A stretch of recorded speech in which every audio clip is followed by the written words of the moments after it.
Bonjour à tous, aujourd'hui nous sommes avec Benjamin Pekani pour parler de l'hypernudge. Bonjour Benjamin. Bonjour Laura. Vous êtes donc consultant expert en économie comportementale et au sein du cabinet Extense, vous utilisez différentes techniques pour maximiser l'expérience client, dont l'hypernudge. Alors c'est quoi un hypernudge, Benjamin? Un hypernudge, c'est un message personnalisé qui va toucher l'esprit de chacun en fonction de sa personnalité.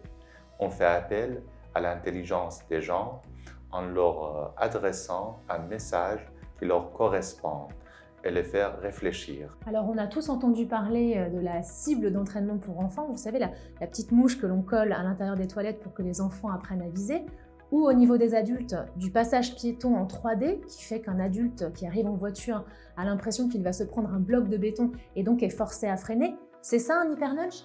Non Laura, en effet ce sont des nudges.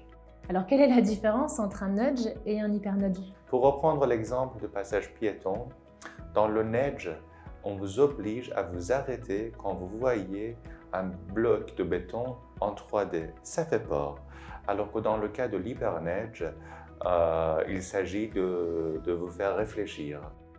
Donc finalement, c'est plutôt comme si je m'adressais à ma meilleure amie, je vais lui parler, lui dire par exemple, lui suggérer par exemple d'acheter une belle robe rose parce que ça va lui aller au teint et pour l'été elle sera plus jolie, c'est un peu ça?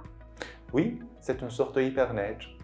Donc pour conclure Benjamin, pourquoi est-ce si important d'utiliser la technique de l'hypernudge pour les clients du cabinet Extense Consulting?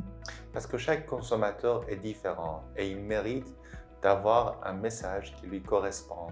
Encore une fois, pour reprendre l'exemple du passage piéton, demain, nous pourrons proposer que le GPS de voiture diffuse des messages personnalisés à l'approche de passage piéton.